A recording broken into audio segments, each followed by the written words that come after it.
my first like real question I would have to ask in the trailer. You have this brilliant fight scene, the one that everyone was calling like the Skyfall fight scene for some reason. Yeah. And it was like featured all over the trailer. People were really excited for it. But I just got to ask on a personal level, do you think you can kick Simu Liu's ass in real life? Oh yeah, definitely.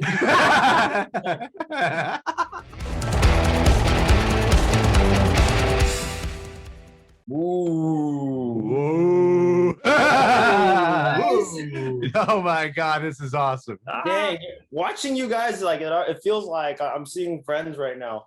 Oh, that is so heartwarming, man. Thank you. Dude, thank you so much.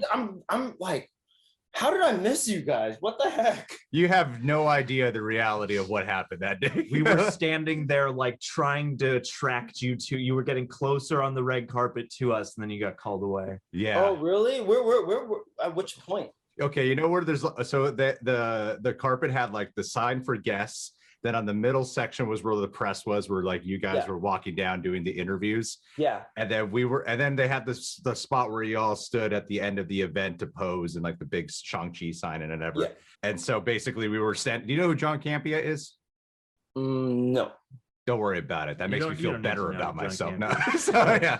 So we were standing with John Campea, and then we saw you and Brian there, and we were like, okay, that's them. And we were really just saying, look, I don't care to meet anyone else, but if we meet them, that would be the best part. Dude, y'all should have just called our names. we were like, what if they don't remember us? Yeah, it's like it's so long ago we were trying to not remember you guys. You guys like make the best reaction videos. Oh, thank you so much. To our dumb YouTube videos. Your YouTube videos are so fun. I'm so surprised that you are like we were so happy when you guys were like showing support to us for even covering your videos. Yeah. So I was like, damn, these short films look like they take fucking forever to put together. These were the kind of shorts we wanted to make, like when we were kids in Taekwondo class. Yeah. But a fight scene's not easy to put together, man. I put one fight together in my life, and that was a nightmare. So yeah. It's like, yeah, a lot of, you'll think like, oh, it's a YouTube video. It's probably, probably didn't take that much effort to do. No, man. That's the number one thing about YouTube, I feel. Did you everyone in Marshall Club, did you guys, I feel like this has already started, everyone in Marshall Club, did you guys already were you guys friends before, or how did it work? Did you like a lot of us were friends, well, it's different with everyone, but we're all friends before, and we all met each other through martial arts, whether it be at in high school, like one of my homies, Ryan, or we know him as Robot, like he just saw us do flips on grass in high school during lunch or during recess or our breaks, and he would just jump in and join us.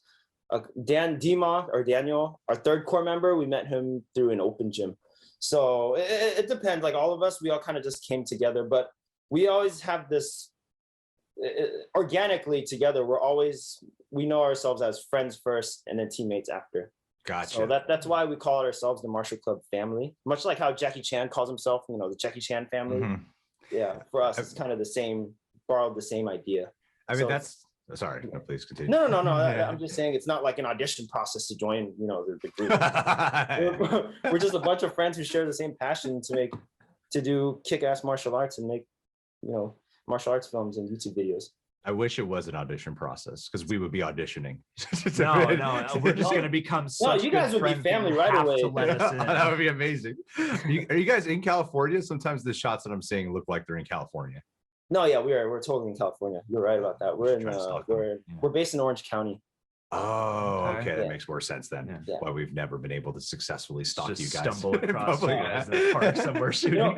What's funny is we have been stalked before. Like one of our fans, he noticed like we were filming like in our park, like in our neighborhood, and there was a sign, like a street sign, like at the edge of the frame, very little. And for some reason, he was able to zoom in, find the names of the streets, visited California, found the location, found the Marshall Club mobile. So he found my car pretty much. And I had a Marshall Club like jacket, like in the back seat. He saw the inside. He's like, all right, this park next to this house, let's do this house. And then, he was kind of able to tell from the exterior that the interior was where we shot our video. And he rang the doorbell. Wow. And I was like, wow. He came all the way from Canada. Wow. That's the thing is immediately I'm like, creepy, but you have to, I guess, admire the dedication. Yeah, I wouldn't like. I mean, we're kind of like that with like Donnie Yen and whatnot, you know. So it's in a way like not It's only fair, but like, you know. And that's not to say he also was able to pinpoint all our training locations too and visited all of them. I mean, we weren't there, but you know, but he was able to find out. That's insane. That is one of the craziest YouTube stalking stories I've ever heard in my life. Yeah. That is nuts. Pretty crazy.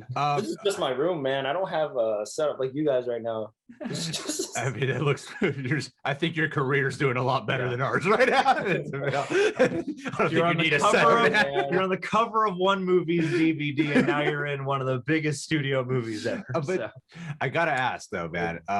So my first like real question I would have to ask, in the trailer, you have this brilliant fight scene with in the trailer it's featuring that like the one that everyone was calling like the Skyfall fight scene for some reason. Yeah. So I think you know what I'm talking about. Yeah. And it was like featured all over the trailer. People were really excited for it.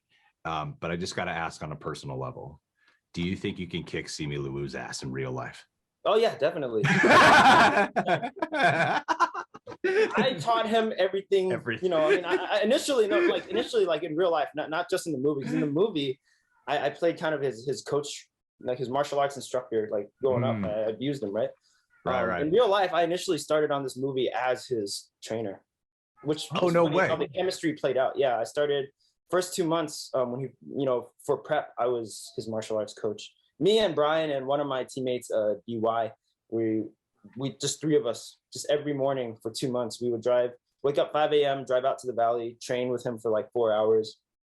And yeah, however you think, like I abused him, I abused Shang-Chi, and like Death Dealer abused Shang-Chi in the trailer. I guess you can say it's just as bad.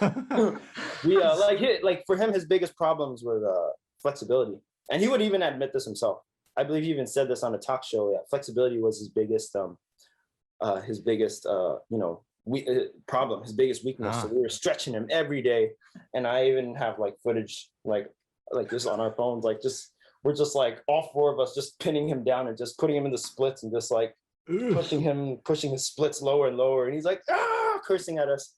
That's a movie in and of itself. That footage needs to be seen.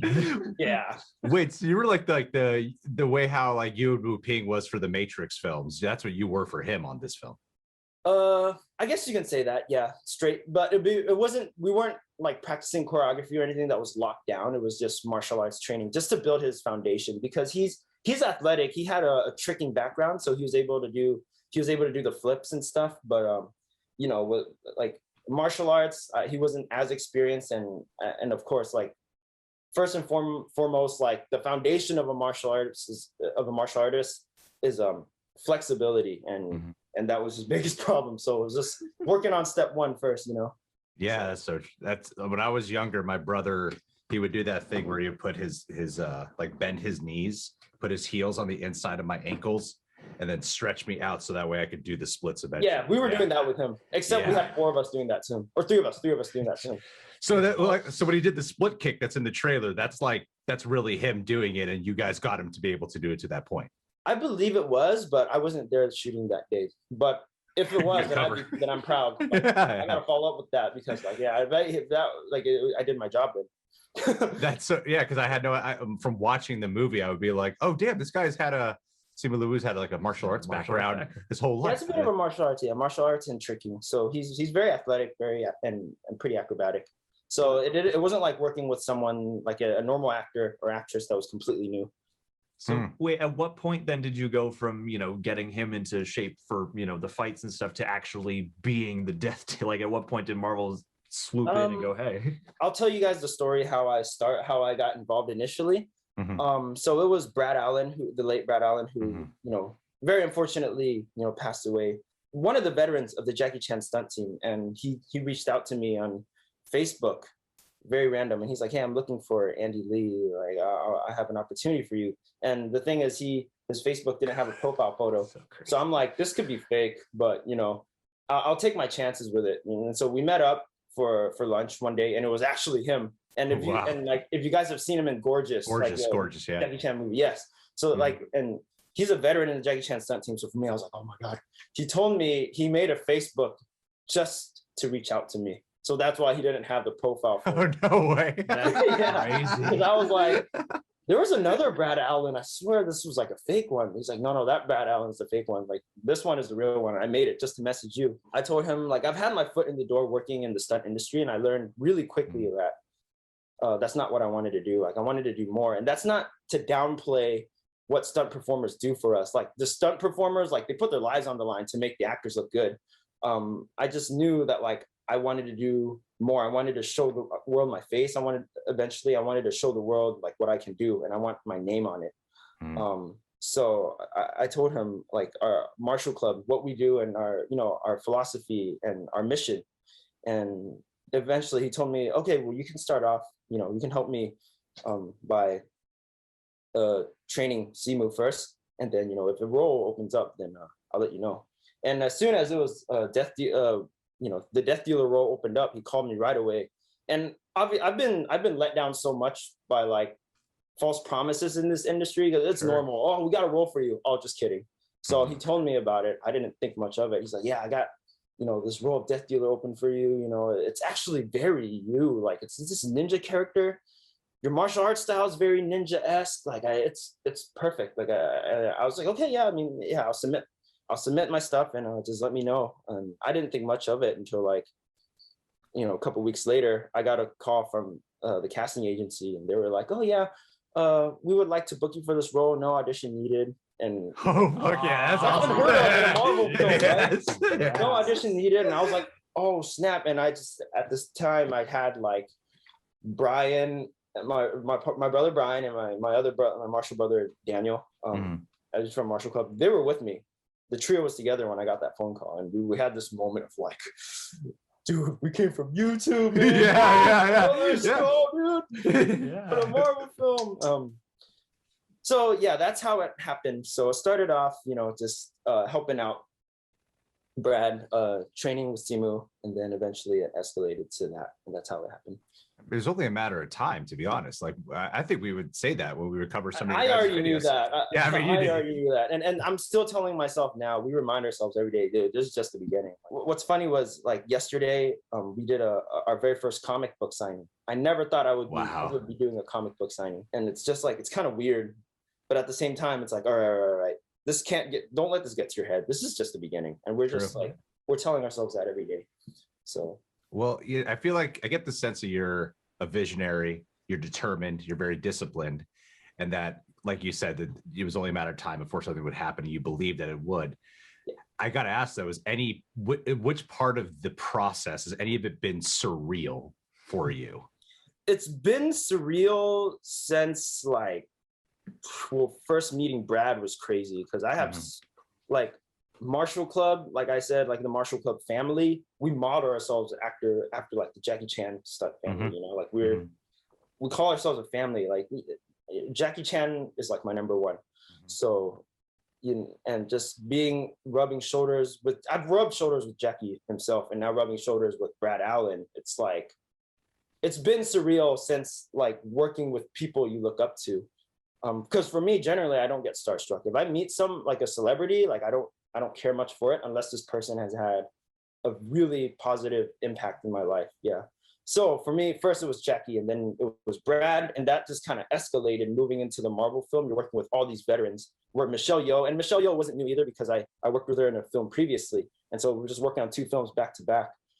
And Tony Leung and Yeoh, I'm sure you guys know already, like the word's been out, Yeoh, old school Hong Kong veteran. And it's just, the whole experience has been surreal. But I think for me, like the parts that like I will bookmark like in my life the most is when you're working with people who you looked up to growing up, and now you watch them on the big screen, and now you're sharing the screen with them. It's like just the thought alone is like, crazy.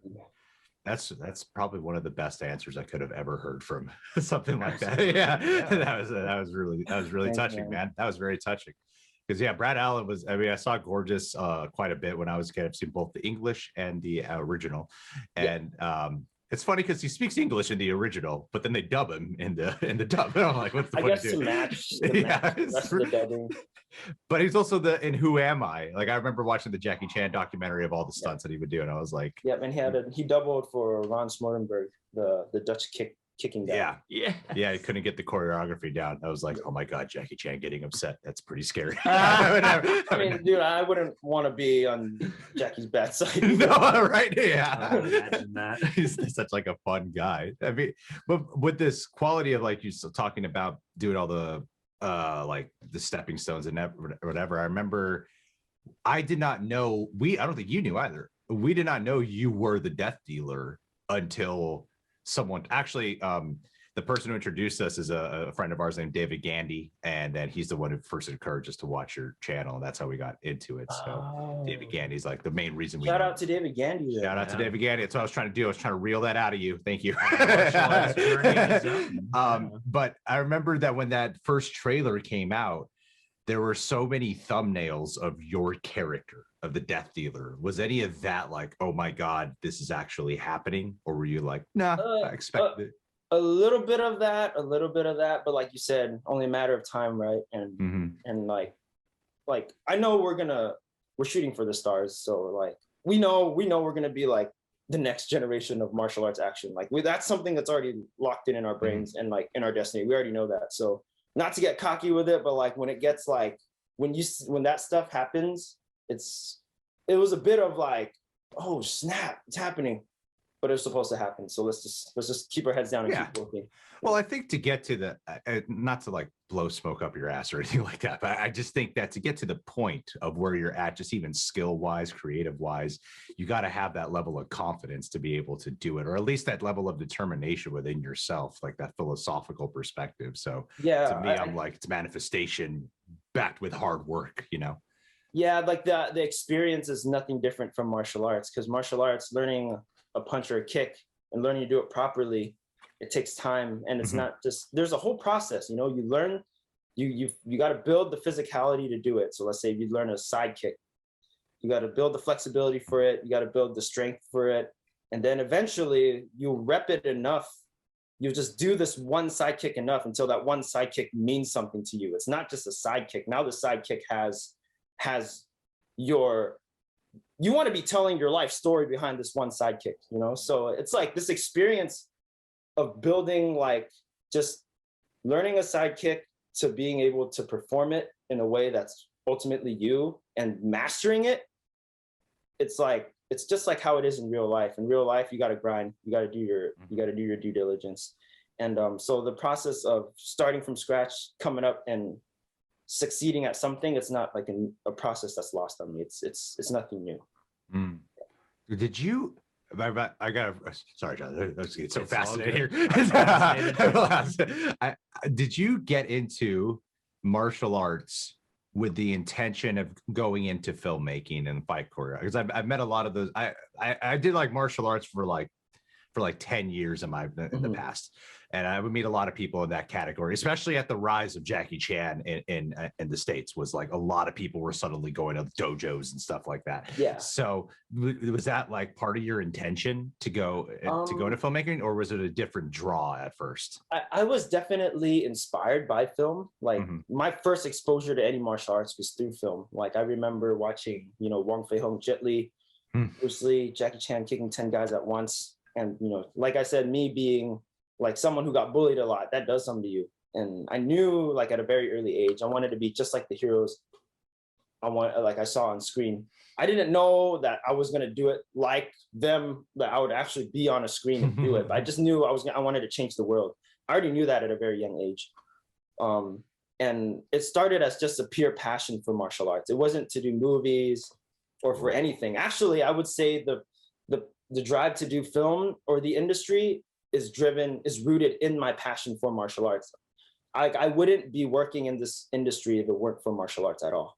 Like that's like, I just feel like it's my responsibility as a martial artist at the highest level. It's not to just get good at it. It's you want to spread it. You want to inspire people with it and change someone's life. And that's like, just like, you know, like the heroes did with me. I want to do the same. And it started, like I said, as a pure passion for martial arts. Eventually, just the way like my martial arts developed, and I started to find out a little later on that it's like, okay, now I want to do this in film. I want to do this for movies. Yeah. And so that is all backed up by just a pure passion for it. And I still like, you know, you're working in the industry, it's business. It is a business. And, sure. you know, day to day, if you want to like succeed in this business, you got to compartmentalize your time to do the business, to do the work, to do the grind. But at the end of the day, no matter what, like even when we were shooting like long days on set, I would always come back and force myself to go train, even if it was just like an hour, 2 hours. Because like, I know that's where my roots are and I can't let that go. Like that's something I always have to come back to at the end of the day, just to kind of reroute myself. So martial arts is, martial arts is the foundation, and that's where it starts and that's where it's always going to be. It's going to be with there to the end. So you sound like one of the laziest people I've ever known. My God. I could be sometimes. Do something with your life. Yeah. Stop relying on all the people around you. I mean, to your point though, with inspiring, what I will say is that's one of the reasons I'm grateful for this movie, is because at least it's like the kind of fight choreography that's in here, it hasn't gone away, but I feel like it has also not really been in like the American films as much. It's like there was like Jackie Chan and then Jet Li coming here and then Matrix and then it's become like a lot more, it becomes a little bit more like Jason Bourne-esque, where it's very handheld and gritty and bam, bam, bam. So then now it's all John Wick. That's all like John Wick, Jason Bourne. And then to get back to here with such a massive film where it's like fluid and elegant and there's a dance to it. And then like that to me was like, it's more than nostalgia. I was just like, oh, I'm so glad to see this back on the big screen again. Yeah, I think, you guys haven't? Oh, you guys have seen it. Yeah. Oh, so you guys have seen it. Okay. We left the premiere once we couldn't talk to you. We were like, there's no point in watching this movie. I'm sorry. We've been spurned by Andy. We've been like, yo, Real Rejects, what's up? I would have been like so embarrassed if you were like, I know. Who are these guys? You reacted to one video and you think we're friends? I think I do, like, to what you were saying, I think like I noticed with social trends, things cycle in and out. So like you said, like in the early 2000s, it was like Matrix. Yuen Woo-ping was over here doing a lot of, you know, the action, and, you know, Jackie Chan was hot stuff and Jet Li was coming up. And then you phase through a decade or a decade and a half of just realism, like John Wick, Bourne style. And then it's going to circle back to martial arts. And the funny thing was, like, for those years, like my teammates and I, we never let go of the martial arts part. We always kept it grounded, and like we developed our you know, the skill in that time. And we were like, we always told ourselves, once the industry, we always foresaw this coming 5 years ago. We were like, martial arts is going to make its way back into the industry. Watch, something's going to happen. And once it does, like, we have to be there when it happens. And the funny thing is, we were there when it happened, and it's happening now. And so like, we're just going through this process and seeing how it's going to play out, you know, constantly reminding ourselves, this is just the beginning. Eventually we want to make our own like martial club feature film. We need to have a staple that kind of shows the world, this is us, like, this is what we can do. Kind of like Tony Jaa, he's doing, you know, he's done a lot of, he's doing a lot of other films like Triple Threat. We want to have one of those where people can always go back to and be like, this is Martial Club. They're working on these bigger films, but this is them. So that's kind of our next big step. Just the writing process has been like 2 years. Right. And like, it's frustrating, but it's like, we remind ourselves, like, good scripts take years to develop, you know? They take a long time. I'll tell you that much. And I'm also working on, I'm in development for one to do in, cause I'm Vietnamese heritage. Okay. And I always wanted to go back to Vietnam. So we're doing like a Vietnamese American crossover film. Oh, hell yeah. That's cool. Yeah. And I think, you know, try to make my name over in Vietnam and then come back over here, just keep my foot in both doors and just, you know, just see where that goes, because that's always been on my agenda. I always wanted to rep for the Vietnamese people, because like, you know, Thailand, they had Tony Jaa. Indonesia, they had Iko. Vietnam didn't have anyone yet. I think, like, I just feel like it's my responsibility to do that. So that's another one in development. Good point. Yeah, it could be you. So that's another one in development, but it's all in development, and anything can go wrong. I was gonna ask. I was curious because I've seen like over the past month or so, you guys have been posting these sort of like writing vlogs and unveiling like your Patreon to help get your movie going. And all that stuff. Like, what's the progress, and how is like things like Paper Tigers and then Shang-Chi like getting this different array of cinematic experiences under your belt, like affecting that process? What's funny is Martial Club, we've developed a working style for ourselves, and that's a style we're going to probably keep with us all the way through. So working on a bigger Hollywood project, there's a lot more rules. There's unions. For example, I worked on one recently. I'm not going to say which one, but I worked on one recently where like one of our teammates did a stunt fall, fell through a table, right? And then we had to reset a breakaway table. We had to reset the breakaway table. And then like in a Martial Club set, we're ghetto. We'll just like all do it, just like reset it. Let's go shoot, next shot, like Jackie style, Hong Kong style. It was very raw. But then it was on a Hollywood set. They were like, wait, don't. Let the props department do it. I was like, what? I just do this right now. I can just do this right now. We can get moving and get the shot. But it's that's just one of many examples. But we have a working environment in our team, in our dynamic, and we keep it very fun too. We crack jokes on set all the time. And I think that's first and foremost the most important. You got to keep it fun, because why? This is a passion, so yeah, exactly. So yeah, there's for me there's a work for work, and then there's like work for the passion. I always try to compartmentalize the two.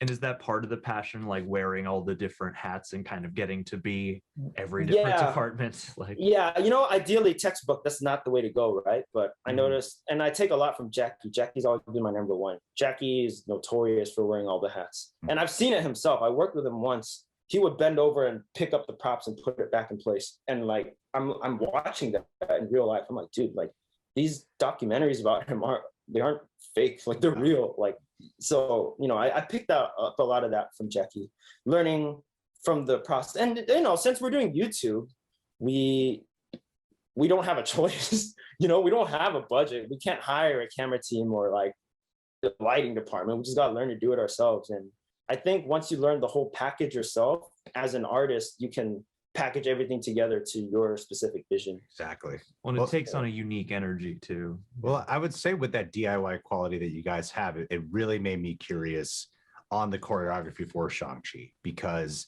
it's like I've seen so many amazing fights that you guys have put together in like hilarious short films. And I know you've shared like a couple little stories here and there, which do seem like the stories of your experience sound like stories I've heard Jackie Chan tell, which is so funny to me. So, but with dealing with like the fight scenes here, is it drastically different putting one of these fights together for a big screen film and shooting it? Is it like 100% different, or are there similarities? Like what, or are there things about it that are more annoying or challenging for a big screen versus doing it yourself? There's a bit of both. I think because on a Martial Club set, I'm the director, so what I say goes. So that's usually how it works. Over here on Shang-Chi, you got a real director. You had Destin. You got Brad, who oversees like the second unit director, who oversees the action. And under Brad, you got like fight coordinators. So there's a hierarchy you have to work with. And I think for this one, I had a lot of fun doing it because I was there for 6 months or something. And a lot of the time was prepping for that one showdown that you guys saw. So a lot of time was prepping for that one showdown. So then we had a lot of time, and time is something we usually don't have on a budget, or that's a luxury. So then imagine like it would have been cake, right? But then each day was like trying to one up. We had the luxury of locking down a fight and then letting it, seeing if it's approved, where we should change it. And if we do change it, it has to be better. So that's where the luxury was for us. Mentality, damn. So we had exactly. Yeah. So and whenever I had the chance, I would always, put my own flair into it. Death Dealer would be like represented through my character. So choreography wise, I always had input. it may not work all the time, but every time we did make changes, or we in the martial club lingo we call it OP, Optimus Prime. Like we would OP like we would optimize or OP the choreography. It would have to be better and better and better. So we had that luxury of time, and not to mention I did shoot some in between, but like for a lot of the parts was rehearsals.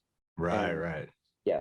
So that's where it was different. And you're working with geniuses. You're working with Brad Allan, who's usually I don't get to work with a lot of people in the industry who would be open to me as he is, because usually if I do work in the industry, if I worked as stunts, like anytime I had any input, it wouldn't fly because my style was just so Hong Kong, so kung fu.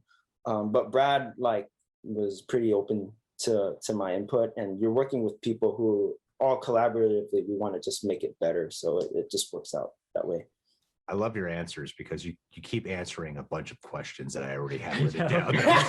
It's like you ended it with like I wanted to know about, because I know there's so much like intricacy, and one thing that I feel like American films often miss on fights is like especially the storytelling within fights. Mm-hmm. And I was like, I noticed I was present here, so I'm like, I feel like Andy must have had some input on this movie. That's one thing I liked about Destin also, because Destin was always like, he always looked out for the story part. Respect like, that. That's awesome. In the action. So even if it was a kick, like I wanted to rip a cool kick and it wouldn't work, it's like that. I'm not convinced by this kick. I'm like, oh shoot, all right. No, we got to change it, But it was like, damn, but this is like a kick. It's like Andy Lee. Like I want to put this in the movie. Yeah. You just did a really good Destin impression, by the way. I'm good with impressions, so I've been bold. Yeah, it sounded just like him. That's why so many of your videos are parodies. Yeah, that's so true. Just for the purposes of, you're here, we got to ask some Marvel questions. Just get it in there. Speed round. John, what do you got? Which ones here do you think we can ask? For a Marvel specific question, I mean, if there's any other character in the MCU, if you had your choice of any character you could step into the shoes of and bring some of your martial arts flair to the world, who would it be? And follow up, who would you want to verse against? It would be Death Dealer versus Shang-Chi. Again? Just go for it. Like that would be, you could come back. You could be in a sequel, man. You could be in a sequel. Why not? I mean, it's the MCU. Anything can happen, right? Yeah, without spoiling anything. Yeah, you could be in the sequel. And I think the cool thing about being Death Dealer is because you're masked up, just like how Michelle Yeoh's in this movie, you can be in any other Marvel film too. That's true too. Which would be cool. What was Tony Leung like off camera? Is he as scary as he seems? Tony Leung, he has this air of like, dude, like it was really hard to break the ice with him. He has this air of like, yo, this is Tony Leung. And sometimes I don't even know if it's him or if it's me. Because like, I get, like I told you, I get starstruck with the veterans. Right. So I'm just like, dude, that's Tony Leung. And, it's hard for me to like converse with him. And yeah, now I'm thinking about it, I don't even know if it's because he's just like really closed off and in his own world. Maybe it could be his acting, like, his acting technique. I don't know. But a big part of me feels like it's me, and just me being starstruck in the air of like, yo, this is Tony Leung, and like I can't get myself to talk. So, I get that. Yeah. I would be afraid to talk to.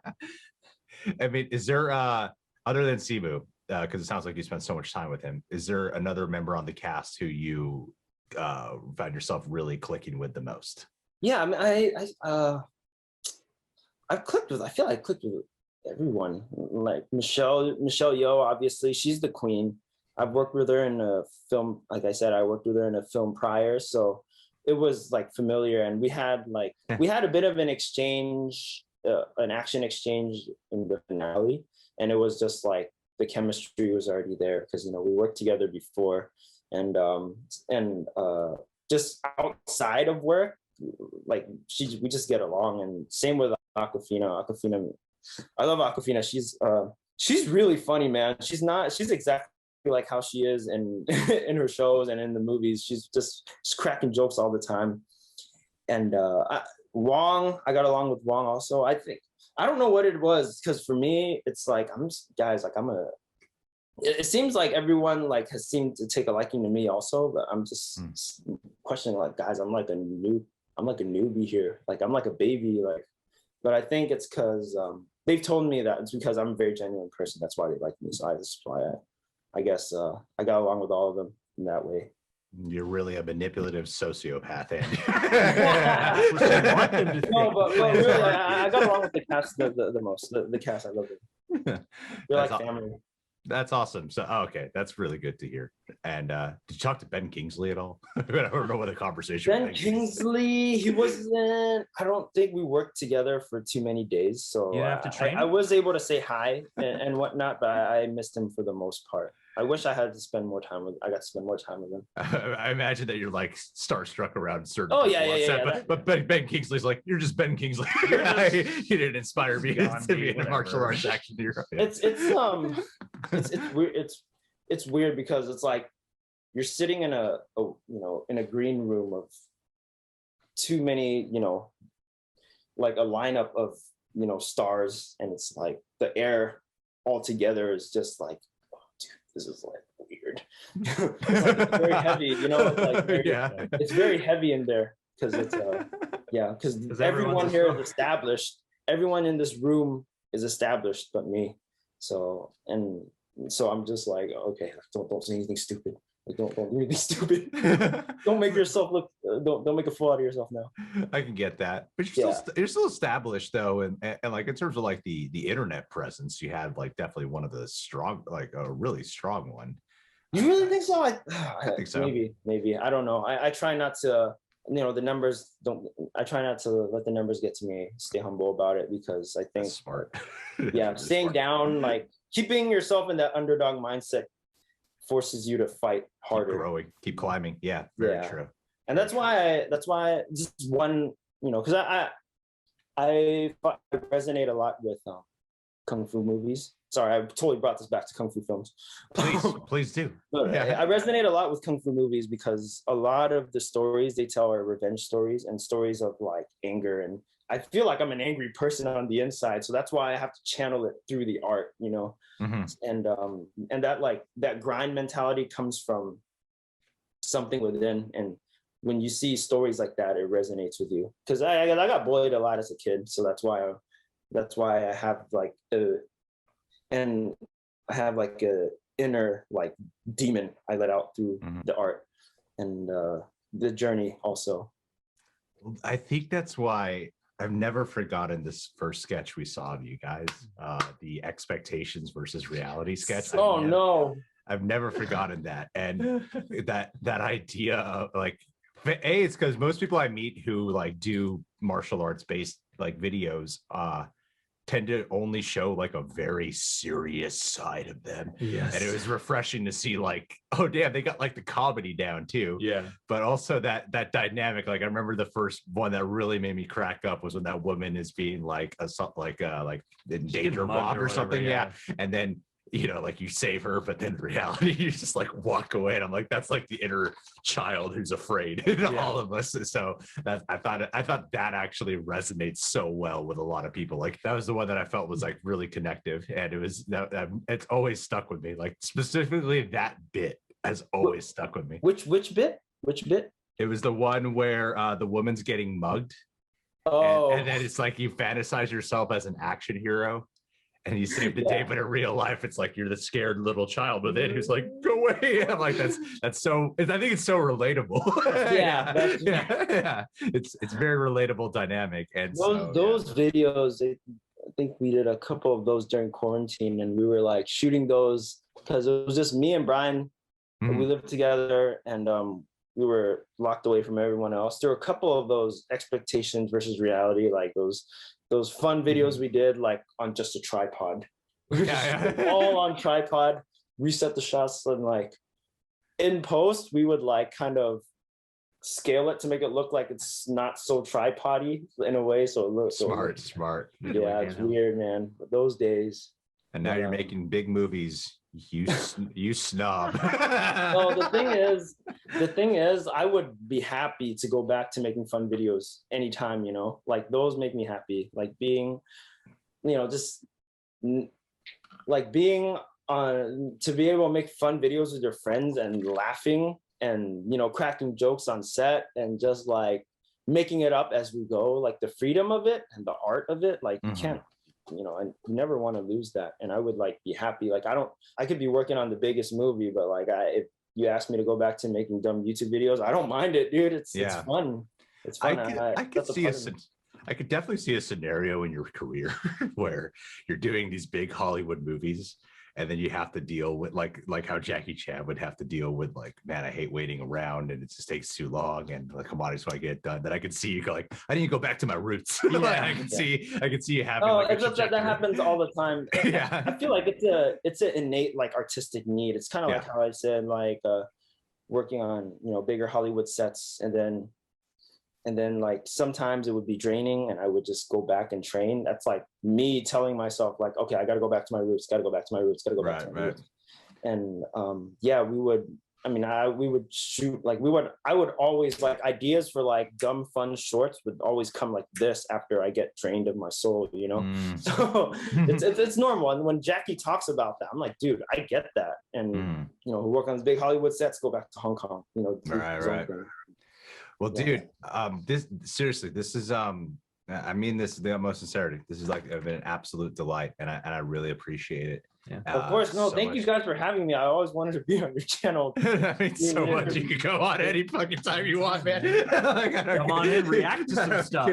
I'm sorry. Everything with like this movie so far has been, you know, like or anything lately with like doing Zoom stuff has been like coordinate with someone coordinate, and then like you got 5 minutes to talk to this person. So I didn't realize until a little bit before going on. I was like, oh damn. Andy hit us up and he's giving us time today. Like it was such a surreal thing of like, I try to give the interviews like some wiggle room, you know. And I really appreciate that because there's going to be a time where you won't be able to do that. There's going to be a time where you have to be speed but I'm not there yet, so let's do it while we can, you know. Take advantage of it, man. Yeah, but, dude, we'll let you go. I know you're so busy, but thank you so much, man. Again, thank you guys so much for having me. This is really fun. I'm taking my family to watch Shang-Chi on Sunday, actually. So yeah, I'm half Asian myself. I mean, you already saw it, so you already do enjoy it. Your family will enjoy it. So. Yeah, my mom's Filipino, so I'm like, we got to show some Asian pride this weekend, Mom. Let's go. Yeah. Let's do it. All right, guys. Thank you guys. I'll talk with you soon, buddy. Have a good one. Take care.